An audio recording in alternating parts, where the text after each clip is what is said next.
तो हेलो दोस्तों, स्वागत है आपका मेरी एक और न्यू वीडियो में। कैसे हैं आप?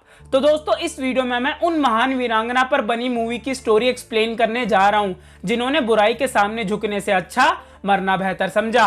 और दोस्तों, उन वीर वीरांगना का नाम है महारानी पद्मावती, जिन पर बनी मूवी पद्मावत की स्टोरी आज मैं आपको इस वीडियो में एक्सप्लेन करके बताऊंगा।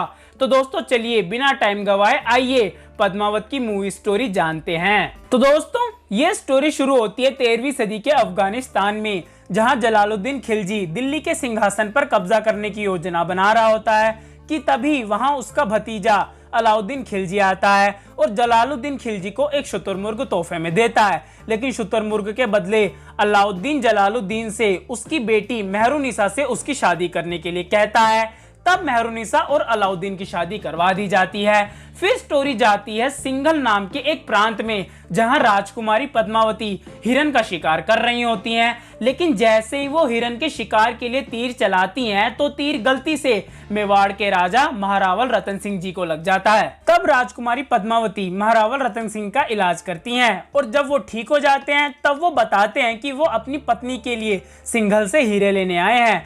तब फिर देखते ही देखते महारावल रतन सिंह और राजकुमारी पद्मावती में प्यार हो जाता है, जिसकी वजह से महारावल रतन सिंह और राजकुमारी पद्मावती की शादी कर दी जाती है और वो मेवाड़ के लिए निकल जाते हैं। लेकिन वहीं दूसरी तरफ जलालुद्दीन खिलजी दिल्ली के तख्त पर अपना कब्जा कर लेता है और वो अलाउद्दीन को अपना प्रमुख सेनापति घोषित कर देता है। तब एक दिन जलालुद्दीन कहता है कि मंगोल दिल्ली पर हमला करने वाले हैं, इसलिए अलाउद्दीन कहता है कि वो मंगोलों से लड़ने जाएगा।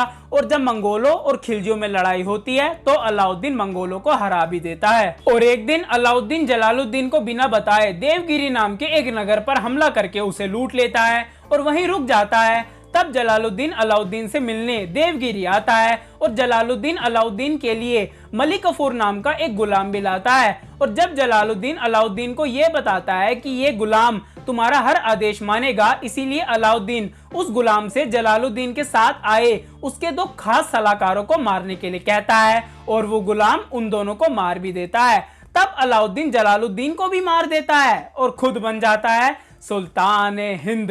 लेकिन वहीं दूसरी तरफ महारावल रतन सिंह और रानी पद्मावती अपनी शादी के बाद मेवाड़ के शाही पुजारी राघव चेतन का आशीर्वाद लेने के लिए पहुंचते हैं, जहां राघव चेतन की बुरी नजर रानी पद्मावती पर पड़ती है, जिसकी वजह से एक दिन जब महारावल रतन सिंह और रानी पद्मावती अपने कमरे में होते हैं तो राघव चेतन उनको छिपके देख रहा होता है। और जब ये बात महारावल रतन सिंह जी को पता चलती है तो वो राघव चेतन को देश निकाला दे देते हैं और अपने अपमान का बदला लेने के लिए राघव चेतन दिल्ली जाता है, जहां वो अलाउद्दीन खिलजी को रानी पद्मावती और उनकी खूबसूरती के बारे में बताता है, जिसकी वजह से अलाउद्दीन महारावल रतन सिंह को दिल्ली अपने परिवार के साथ आने का निमंत्रण देता है। लेकिन महारावल रतन सिंह जी अलाउद्दीन के न्योते को ठुकरा देते हैं, जिसकी वजह से अलाउद्दीन मेवाड़ पर अपनी सेना के साथ हमला कर देता है। पर क्योंकि मेवाड़ की किलों की दीवारों को हराना इतना आसान नहीं था, इसीलिए अलाउद्दीन मेवाड़ में ही तपते रेगिस्तान में अपनी सेना के साथ छावनियां डालकर बैठ जाता है, जिसकी वजह से देखते ही देखते 6 महीने बीत जाते हैं। पर ना अलाउद्दीन किले के अंदर जा पाता है और ना ही किले से कोई बाहर आता है। और क्योंकि तपते रेगिस्तान में अलाउद्दीन और उसकी सेना की हालत खराब हो रही होती है, इसीलिए अलाउद्दीन महारावल रतन सिंह के पास उनसे मिलके संधि करने का प्रस्ताव भेजता है और उस प्रस्ताव को महारावल रतन सिंह स्वीकार भी कर लेते हैं। तब अलाउद्दीन बिना किसी सैनिक निहत्था मेवाड़ के किले में पहुंचता है, जहां वो महारावल रतन सिंह जी से मिलता है और खाना पीना खाने और शतरंज खेलने के बाद अलाउद्दीन महारावल रतन सिंह जी से रानी पद्मावती से मिलवाने के लिए कहता है, जिसकी वजह से महारावल रतन सिंह गुस्से में अलाउद्दीन के गले पर तलवार रख देते हैं। लेकिन रानी पद्मावती मेवाड़ की सुरक्षा के लिए अपना चेहरा दिखाने के लिए तैयार हो जाती हैं। लेकिन अलाउद्दीन को उनका चेहरा डायरेक्ट नहीं दिखाया जाता, बल्कि अलाउद्दीन को रानी पद्मावती का चेहरा एक शीशे के जरिए दिखाया जाता है। पर क्योंकि रानी पद्मावती चंदन लोबान के धुएं वाले दिए को पकड़ के खड़ी होती हैं,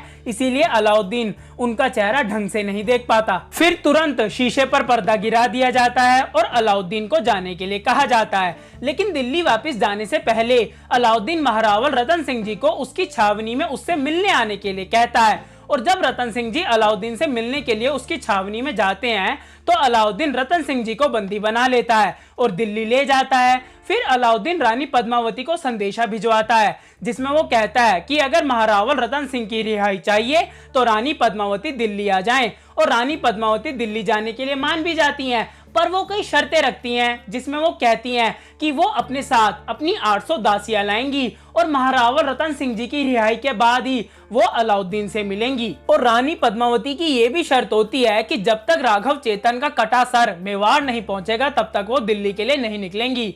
तब अलाउद्दीन राघव चेतन का कटा सर मेवाड़ पहुंचा देता है और रानी पद्मावती दिल्ली के लिए निकल जाती हैं। और दिल्ली पहुंचकर अलाउद्दीन की पत्नी मेहरुनिसा रानी पद्मावती का स्वागत करती हैं, जहां सबसे पहले रानी पद्मावती को उनके शर्त के अनुसार महारावल रतन सिंह जी से मिलवाया जाता है और उसके बाद रतन सिंह जी को रिहा कर दिया जाता है।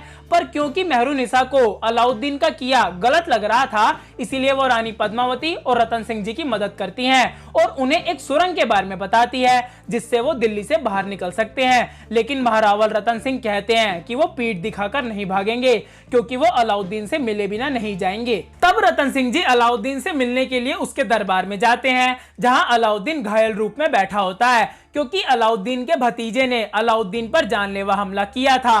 पर क्योंकि अलाउद्दीन जिंदा बच गया इसीलिए वो इलाज के बाद भी अभी चलने की हालत में नहीं होता। और क्योंकि अलाउद्दीन के ज्यादातर सैनिक नमाज अदा कर रहे होते हैं इसीलिए अलाउद्दीन दरबार में अकेला होता है।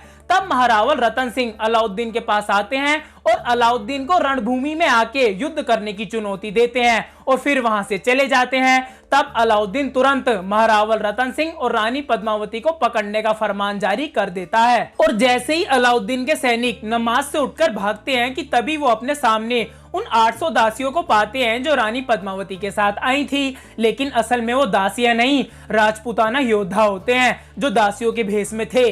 तब उनमें युद्ध होता है जिसमें मेवाड़ के सेनापति गोरा सिंह जी शहीद हो जाते हैं। लेकिन वहीं दूसरी तरफ महारावल रतन सिंह और रानी पद्मावती मेहरुनिसा की मदद से उस सुरंग से दिल्ली से बाहर निकल मेवाड़ पहुंच जाते हैं। तब मेहरुनिसा के धोखे की बात को अलाउद्दीन को बताया जाता है जिसकी वजह से अलाउद्दीन मेहरुनिसा को कारागार में डलवा देता है। फिर अलाउद्दीन अपनी सेना के साथ मेवाड़ पर हमला कर देता है जिसकी वजह से महारावल रतन सिंह जी भी अपनी सेना के साथ रणभूमि में आते हैं। लेकिन रणभूमि में आने से पहले रानी पद्मावती रतन सिंह जी से जौहर करने की इजाजत लेती हैं और रतन सिंह जी उनको इजाजत दे देते हैं। फिर रणभूमि में रतन सिंह जी अकेले अलाउद्दीन से युद्ध के लिए आगे बढ़ते हैं और अलाउद्दीन भी अकेला युद्ध के लिए आगे आता है। लेकिन युद्ध में अलाउद्दीन धोखे से महारावल रतन सिंह जी को मार डालता है। तब फिर दोनों सेनाओं में युद्ध शुरू हो जाता है और जैसे ये बात महल में पहुंचती है कि रतन सिंह जी शहीद हो गए तो रानी पद्मावती के साथ महल की सारी औरतें जौहर करने का फैसला करती हैं,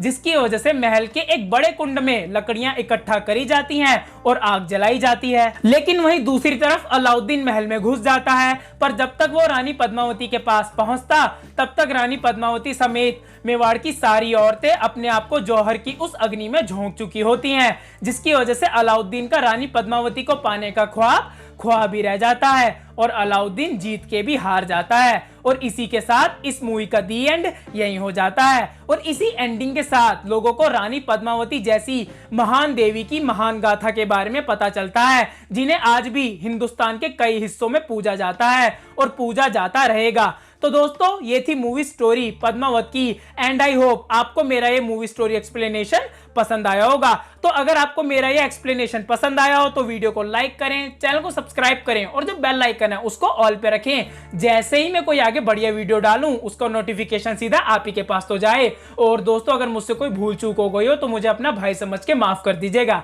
मैं मिलूंगा आपसे अगली वीडियो में। बाय।